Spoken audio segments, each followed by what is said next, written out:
Welcome back. Welcome back to another episode of the Bench Mob ENT podcast, the best sports podcast in New Jersey. We have none other on the show today. Published NBA writer, photographer, content creator, none other than Jarrett Spence. How you doing tonight? I'm good, bro. How you doing tonight? I'm good. I cannot complain. Thanksgiving food slapped. It was good. I didn't overeat though because we getting older. I'm on my Melo. I gotta slim down. You feel me? Yeah. I feel you on that one. Man, I had some of the Thanksgiving food earlier. We still got plenty here. I might need to pull up the DC because ours is on the low. You know, it's you got two kids on it too. They eating, and then you got two sisters. Yeah. Our food on the low. We already we figuring out what we're gonna eat for dinner tonight. Thanksgiving food is gone. For those that do not know, this episode is gonna be different. This is going to be how well do you know your team? Jarrett Spence is a Knicks fan, so we're gonna have people from NBA threads or people that end up just want to hop on. Let me know in the comments your favorite team. We can have an episode and we're gonna test your knowledge of your favorite team. Starting off with some Knicks trivia. Number 10 is one of the retired jerseys for the Knicks. Who wore number 10? Clyde Frazier. I throw a little easy one in there, of course. That was easy. The all-time leader in steals with 1,061. I'm going to give you options on this one. Patrick Ewing, John Starks, or Charlie Ward? I want to say Patrick Ewing. 2 for 2. Pat Ewing leads the Knicks in steals. Which Knicks player holds the NBA single-season record for field goal percentage? Was it Tyson Chandler? Was it Patrick Ewing? Was it Mitchell Robinson? Mitchell Robinson. Mitchell Robinson, 3 for 3. He had 74.2 field goal percentage. I remember that. I remember that. I think it was comparing him to like Wilt or something like that year. Yeah, we're gonna talk about your Knicks right now later on in the show because I know y'all are missing Mitch big time. Very intrigued. Not a Knicks fan, but how that's gonna look when Mitch does come back. Which Knicks guard won the slam dunk contest 3 times? Oh, Nate Robinson. 4 for 4. I might have to, for the next guest that I have on, might have to ask a little bit of harder questions. 4 for 4. Which of these players did not score 50 in a Knicks uniform? Willis Reed, Jamal Crawford, Allen Houston, or Amare Stoudemire? Stoudemire. Dang, 5 for 5. This might have been too easy for you. Or you just know your team. One or the other. I really know my team. All right, so make me feel that one was a little harder though. I had to think about it real quick. I was like, I know Jamal Crawford scored 50 on every team he's been on. Allen Houston, I knew off the bat he had 50 before. And I was like, it had to be Amari because Amari didn't have a long period of time where he was really like on top of his game with the Knicks. Well, with some injuries, his high as a New York Knick is 41. Willis Reed dropped 53. To your point, Crawford dropped 52. Allen Houston, maybe you don't know this, he had 2 50-point games with the Knicks, a 53-piece and a 50. Shout out to Allen Houston. H2O. Yeah, Allen Houston is really like that. I've been mentioning Allen Houston. That's 90s. That's the past. The Knicks right now. What is your impression of the Knicks so far up into the season? What's your evaluation, your takeaways? I know you cover and write on the Wizards and the Mystics, but I know at heart, this man is a Knicks fan. What's your evaluation so far up until this point of your New York Knicks? So, up until this point, I still feel the same about the trade. I just feel like it's just like Cat. He's playing great as an offensive player, and I knew that was going to be the case. It's the defense. Like it was at one point, players was averaging around 90-something% but Karl Anthony Towns guarded them in the post. In And the I'm like, post. come on, bro. Like, all you gotta do is just use your length. Like, you're 7 feet, you have long arms, you're athletic. Just be disciplined. And like the fouls and everything. But it just goes to show that we really miss Mitchell Robinson and Isaiah Hartenstein. Like, we need those two to be our back line for defense. And we got Jericho Sims, but he's decent, but he's not Mitchell Robinson. He's Isaiah Hartenstein. We really need someone who can really be an enforcer down low. Yo, I know as a Lakers fan, I just saw Hartenstein block Dalton Connect. Hartenstein is definitely needed on the defensive end. Mitchell Robinson, of course. And on the flip side, Knicks podcast right now, but I still think y'all a little bit better situation than what's going on in Minnesota. Oh, for sure. Ant-Man talking about my teammates assault, can't nobody say nothing to them. Wildest thing. For you, right? You watching the Knicks, and I know you watch closely. What's your thoughts on Mikal Bridges? And it seems like his struggles on not only offense, but I know you've seen this, and I've seen you talk about it on threads. On the defensive end, it's not the same Mikal Bridges that we've seen before he came over to the East Coast. Yeah, I think that him going to a situation in Brooklyn where he was the guy and coming to New York, where he's basically kind of, honestly, probably the fourth option at this point. I guess that really is kind of messing with him. But also defensively, I don't know really what it is. But before, when he was like that guy defensively in Phoenix, he had a nice defensive foundation with Chris Paul. Devin Booker is a willing defender. And a lot of people like to knock on DeAndre Ayton. But I think Ayton is really good, especially defensively. So I feel like those pieces around him really help him excel. With this situation, the only person who really is a good defender in that starting lineup is OG. And OG can't be everywhere. And Mikal's good, but I just feel like he seems kind of lost at times. Seems like he's kind of like not recovering off his screens. And I don't know what it is, because it seemed like he just lost his defensive ability out of nowhere. Yeah, it's weird. I think it's because OG, he's too big to guard some of the smaller, quicker players, which was perfect to bring Mikal in to handle that aspect on the defense.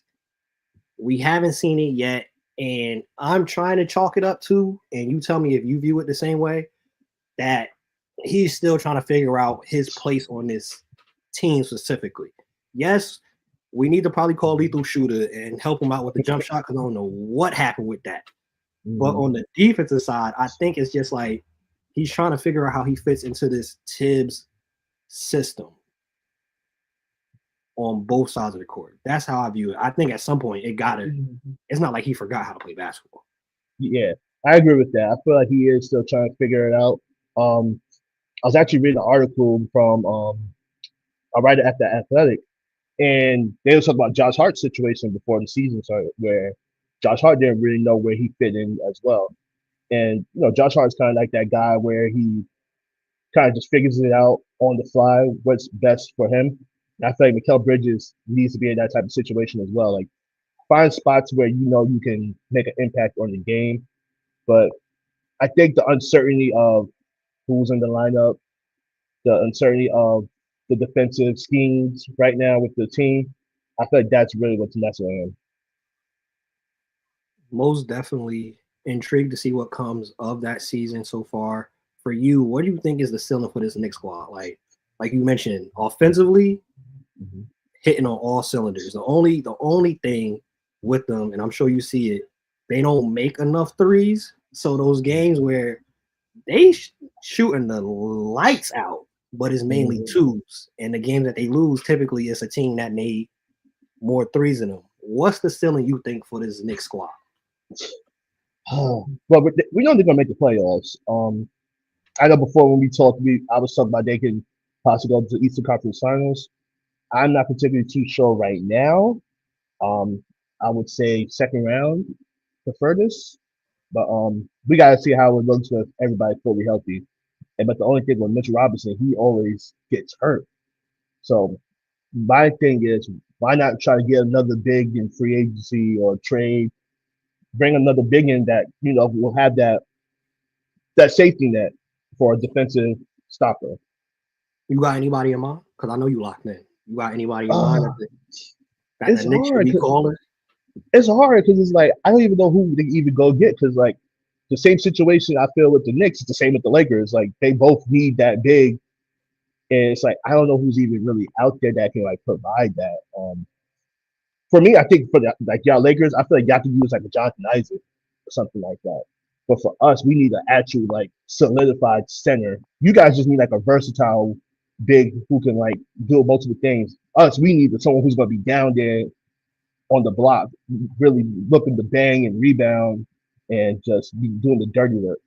I don't know. I really don't know who we can pick up. It's hard. I would maybe Andre Drummond. Maybe, yeah. I mean, because he can rebound, plays defense sometimes, but we just need somebody who can just be big down there. Definitely, Andre Drummond might be able to play fired ball because what's going on in Philly. Mm-hmm. I just had Chris on last week, and I was telling Chris, yeah, I like what I see on paper with the Sixers. Dang, they got your boy looking crazy because they're looking bad, like real bad. I'm thinking they're gonna do something this year.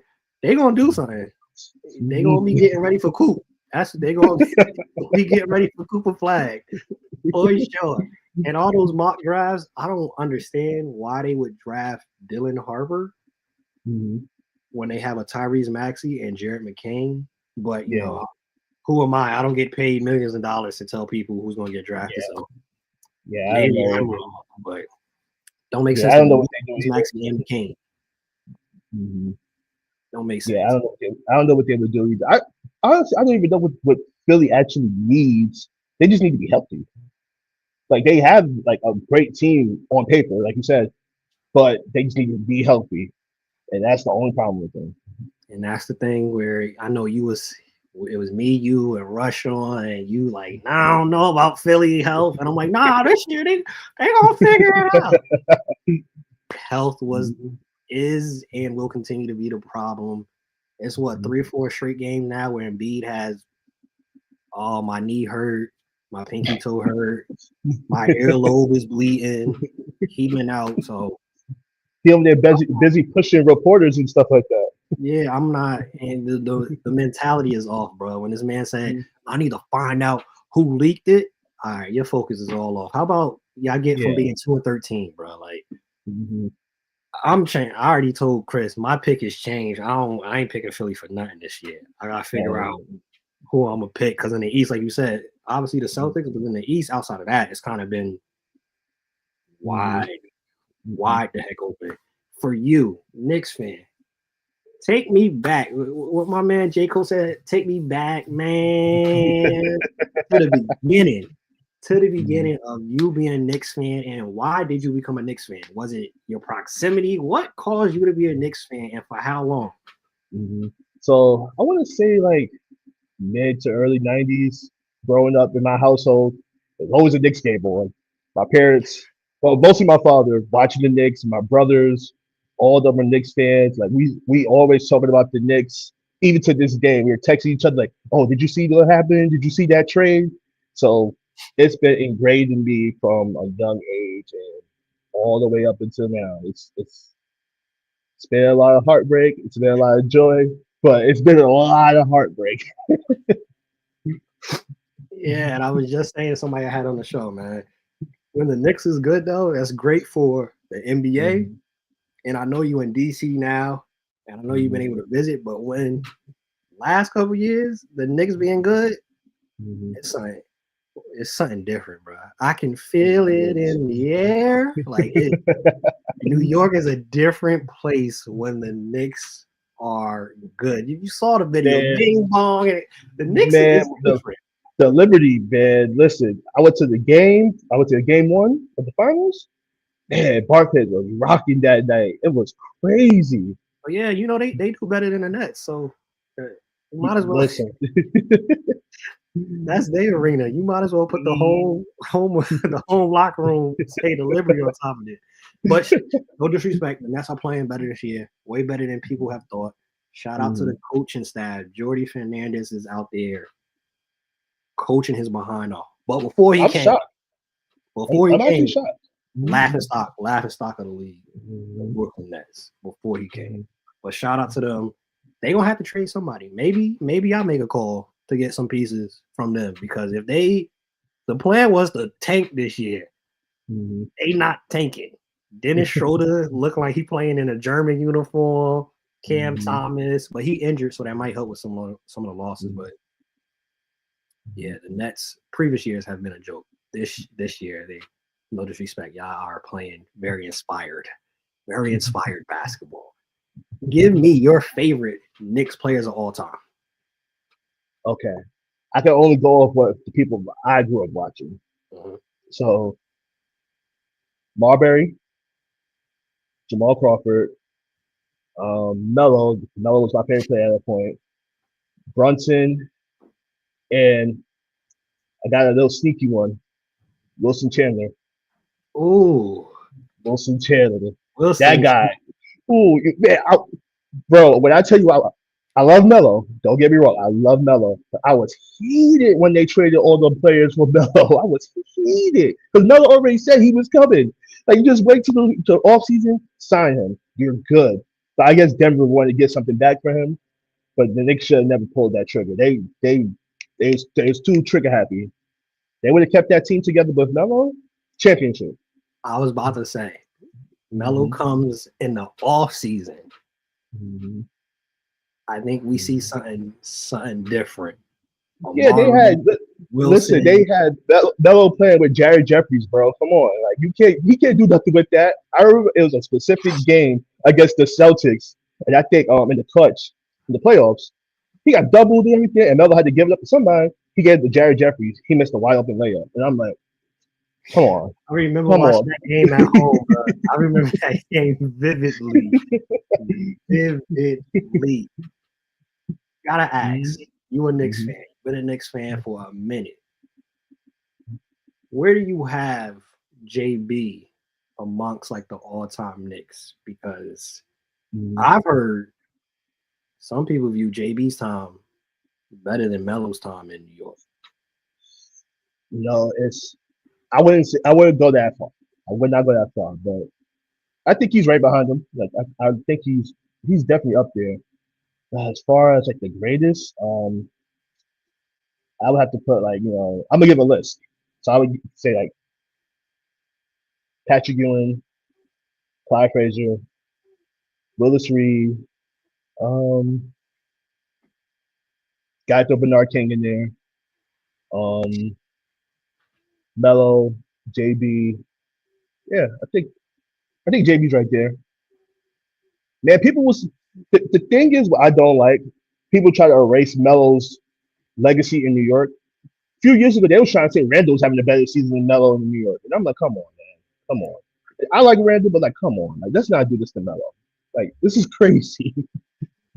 I don't know why it happens in his career in general. It seems like sometimes he don't get the respect that he deserves, but I'm like, not many players in that era, and you know better than I do, wanted to actually come to New York. Melo wanted the smoke to come to the Knicks because it's different. You do well, you win, you a god out there. And that's how I felt about Randall, because that's what Randall did. He wanted to come here. So I don't like the disrespect that like our fans be trying to give to our stars who want to come here. It's not like they got drafted here. It's not like they got traded here. They signed here. So we have to like give them the praise. It's like people always say, "Oh, New York is a free agent hotbed." No, it's not. Players don't like coming here. Historically, we had a bad organization as far as the ownership, players not wanting to come here, players getting treated bad, former players, I should say, because like Charles Oakley got kicked out of the Garden. Like, who wants their stars to be like? Who feels as a person, not even just a basketball player, as a person, you don't feel wanted? You know what I'm saying? Why would you want to go there if you're not gonna feel wanted? Like you're booing your players. It's bad. James Dolan thankfully took a step back. Thank God. And things have been better since. Thank God. We're gonna end off with a game. Talked about it before the show started, but for those that do not know, this is a game I created. Y'all see it on TNT. They, after the off season, because it's a lot of movement, they have a game where they ask Charles Barkley who he play for. This game is, did he play for them? I'm gonna ask Jarrett 10 players and ask him, did they play in a Knicks uniform? Yes or no? Starting off, Earl Barron. Did he play for the New York Knicks? Yeah, I think he played like a season or two. I think he was like number. Not his number. I think he did. Correct. He played in 2012-2013 season. I didn't dive enough to see if it was a good season or not, but I saw the following season he didn't get picked up. So I don't know if y'all didn't, if it didn't go well with the Knicks. Andre Blatch. No. Correct. Antonio Nets. Yeah, he played with the Nets. Antonio McDyess. Antonio McDyess, yes. 2003, 2004. Penny Hardaway. Yes. 04, 05. All these washed up players. Matt Barnes. Yeah, I think he had a quick stint with the Knicks. I think it was like one season. Right again, 5 for 5. 05, 06 season. Hey, next episode, who I got? Come on, I gotta get some of those. Dang, all you hearing on the back edit, I'm like, ding. That's all you're gonna hear on the edit. That's your Knicks. Luke Rittenauer.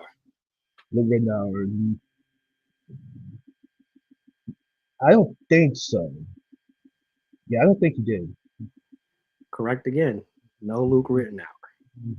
Jason Collins. No, he played for the Nets. Correct again. Al Harrington. Oh yeah, I remember Al Harrington. He was a bucket for the Knicks, man. I actually met him one day in Harlem. Like I think he was shopping up there or something. Like I got his autograph and everything, but that was so long ago. That dream's gone. Yo, sidebar. So I told Chris I had met Taj Gibson when he was with the Knicks. The first thing when he's with the Knicks at Juniors, not in Brooklyn, but Juniors over in Times Square.